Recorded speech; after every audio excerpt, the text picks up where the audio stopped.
बिस्मिल्लाहिर्रहमानिर्रहीम।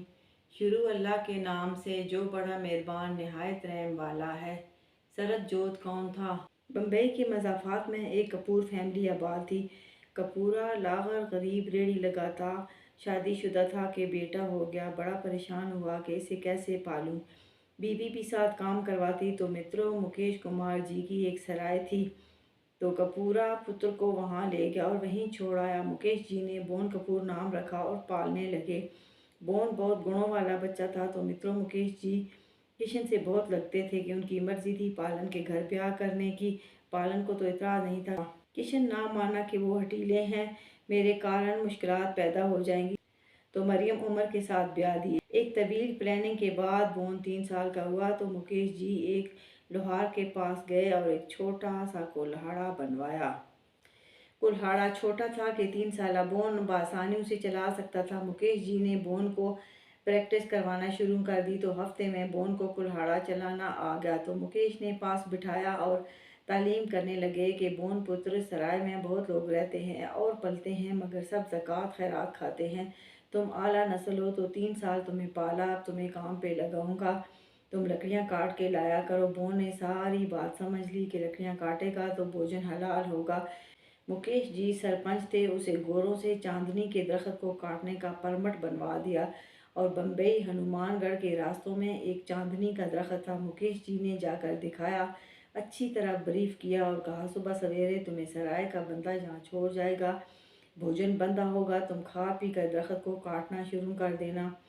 रोज़ की कटाई भोजन की उजरत होगी और तुम्हें डर खतरा नहीं, मैं निगरानी करूँगा, कोई खतरा नहीं होगा। मित्रों, दूसरे दिन ड्राइवर बोन को दरख्त के पास छोड़ गया।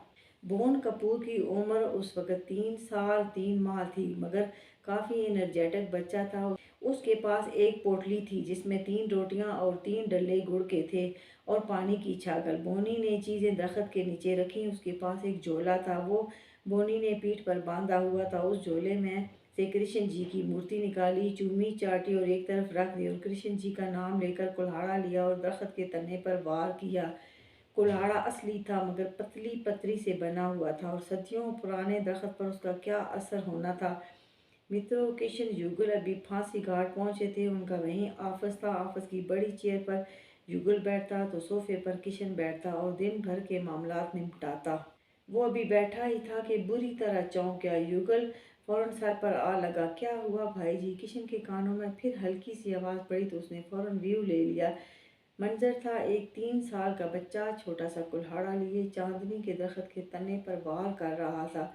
किशन फौरन कदम बढ़ाकर उसके पास था। बोन ने किशन पर कोई तवज्जो ना दी और वार पर वार करने लगा।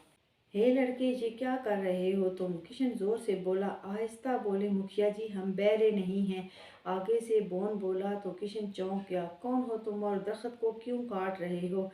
किशन अब के नरमी से बोला। आपसे मतलब, जाएं अपना काम करें।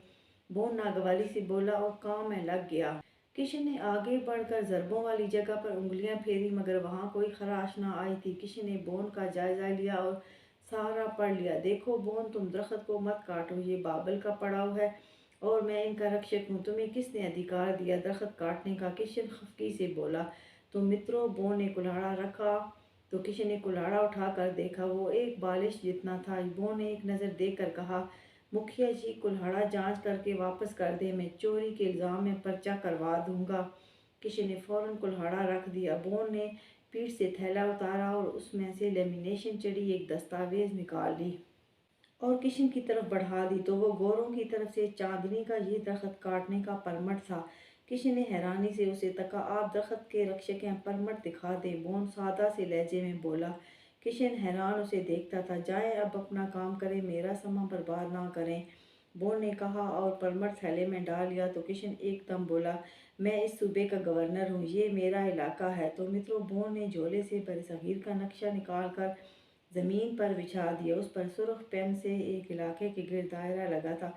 बोन ने समझा कर बताया कि ये दरख्त का निशान है और दरख्त हदूद से बाहर है। आप कानूनी मलकियत साबित कर दें, मैं दरख्त नहीं काटूंगा। और मित्रों, किशन तो हकीकी मैनों में परेशान हो गया। कई दिन मुज़ाकरात कर कर के कोई हल ना निकला तो उसने जिन्नों को बोन के पीछे लगा दिया।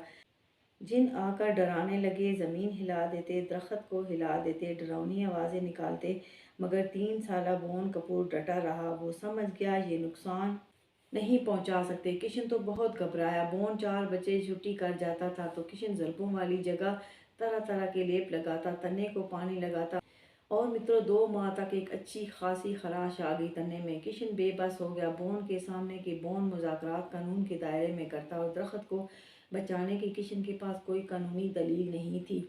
उसने बोन को बहुत समझाया कि बाबल अपना है, दूर से आता है तो चांदनी तले पड़ाव करता है, दरख्त नहीं होगा तो धूप में वो कहाँ जाएगा। और बाबल किशन की परेशानी में बड़ा ही व्याकुल था। आखिर बोन के सामने आ गया और उसे समझाया।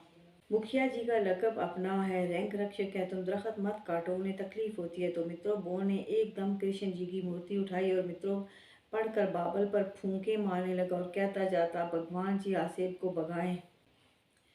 बाबल बोन के इस फेल से डर कर भाग गया। वो बोन से बहुत डर गया था। करीब आता तो बोन मूर्ति उठा लेता और मंत्र पढ़ता तो बाबल खौफजदा हो जाता और छुप छुप कर दूर से तकता। 6 माह गुजर गए। खराश काफ़ी गहरी हो गई थी और ये ही नहीं, ज़रबें कभी कहीं पड़ती तो उस जगह काफ़ी लकीरें पड़ गई थी। दूसरे लफ्ज़ों में हम कह सकते हैं तने पर घाव आ गए थे।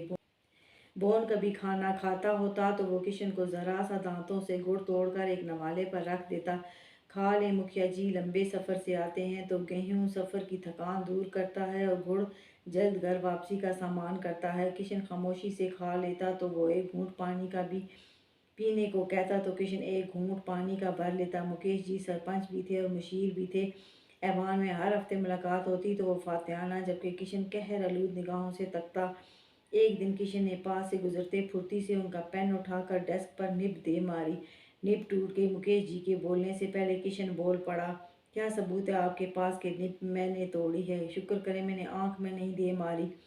पालन मुस्कुरा देता कि वो सब जानता, मदाखलत ना करता। और 6 माह गुजर गए तो किशन देर से आया। बोन ने कोई तासर ना दिया। बोन बसेरा हो जाता है चीज़ों से भी। मैं 2 दिन नहीं आया, तुमने निगाह उठाकर ना देखा। किशन के लहजे में हार थी। बोन ने कोई जवाब ना दिया। किशन ने जायज़ा लिया। वो मुख्तसर सी निकर शर्ट बंद जूते में था, रोटी की पोटली, पानी की छागल और कृष्ण जी की मूर्ति। किशन एक तवील सांस लेते हुए आसमान को तका। वाह सोनिया रब्बा, तेरे इस्लाम का बोल बाला हो, तुमने मेरे वालिद को इस तरह कानून के सांचे में डाला कि उनका फातिहा पुत्र 3 साला बच्चे के सामने हार गया। किशन रोटी की पोटली के पास बैठ गया। बोन कपूर आप क्या चाहते हैं? बोन ने भी एक तवील सांस ली, कुल्हाड़ा रखा और आकर किशन के पास बैठ गया। छागल से पानी पिया और किशन की तरफ छागल बढ़ा दी। किशन ने हस्बे आदत एक ही घूंट भरा तो बोन ने पोटली खोल कर दरमियान में रख दी। किशन ने हाथ ना बढ़ाया। बोन ने 1.5 रोटी अपनी तरफ और 1.5 किशन की तरफ बढ़ा दी। गुड़ भी इसी तरह बांट दिया तो किशन ने भी खा लिया। खाना खाने के बाद बोन ने उसे देखा और गोया हुआ, मुखिया जी मैं गरीब हूँ, भूखा हूँ, बाप पालने की सकत ना रखे तो सराय में छोड़ गया। दूध का ज़माना था कि दादा ने भोजन पे लगा दिया। 3 साल सदका खिलाया और कहा तुम आला नस्ल हो, कमा के खाओ, तो लकड़ियाँ काटने के अलावा मुझसे काम नहीं होता। बस इतनी सी बात मैं भोजन लगवा देता हूँ। किशन ने फौरन कहा, परंतु किस नाते है? और बगैर नाते तो वो भोजन सदका ठहरा और मैं सदका नहीं खाता। बोन बोला। किशन हैरान रह गया तो बोन बोला, आप रोज़ मैरी का बताना चाहते हैं तो वो लीगली आपकी लय पालक है। बोन इतना कहकर कुल्हाड़ा उठाने लगा जैसे उसे मायूसी हुई हो किशन से मुज़ाकरात करके। किशन ने कलाई पकड़ ली। बोन ने हाथ की तरफ देखा तो किशन ने एकदम कलाई छोड़ दी। मित्रों यहाँ ये साबित हुआ कि माना कि किशन के पास संगरेज़ों का इल्म था मगर वो मुज़ाकरात करने में फेल था और बोन मुज़ाकरात के मामले में किशन का सवा शेर लग रहा था। फिर तुम बताओ तुम क्या चाहते हो? जो हाल तुम बताओगे मैं वो ही करूँगा। बोन ने सुना वो पहली बार मुस्कुरा दिया। मैं कम सिन हूँ, इख्तियार नहीं रखता। आप मेरे वली सरपंच मुकेश कुमार से मुज़ाकरात कर लें। किशन वापस आ गया और कासद भेजकर मुकेश जी से मुज़ाकरात का वक्त तय किया। मुकेश जी ने बता दिया तो किशन महिला मिशनरी के वालिद मतलब अपने ससुर और 4 सालों के हमरा मुज़ाकरात कारण सराय पहुंचा। मुकेश जी ने स्वागत किया और मीटिंग हॉल में बिठाया। मुज़ाकरात हुए। टेबल टॉक में मुकेश कुमार का सानी ना था। ससुर ने मुज़ाकरात किए मगर मुकेश जी के पास कानूनी दलाइल थे और वो कानून के दायरे से निकलकर कोई बात ना करते। देखें डिप्टी जी गवर्नर, किशन लीगली रैंक रक्षक है और रक्षक का काम सिर्फ रक्षा करना है। बोन को मैं इनके अंडर कैसे दे दूँ? किसी बच्चे को अडॉप्ट करने के लिए रैंक वली होना ज़रूरी है और किशन रिस्क नहीं है। ये सिर्फ अपने परिवार का कफ़ील है और इनका परिवार सिर्फ एक सूबा है। ठीक है सरपंच जी, मेरा एक पुत्र है 7 साल निज़ा, उसका रैंक वली है, गवर्नमेंट पर्सन है और वो रिस्क है।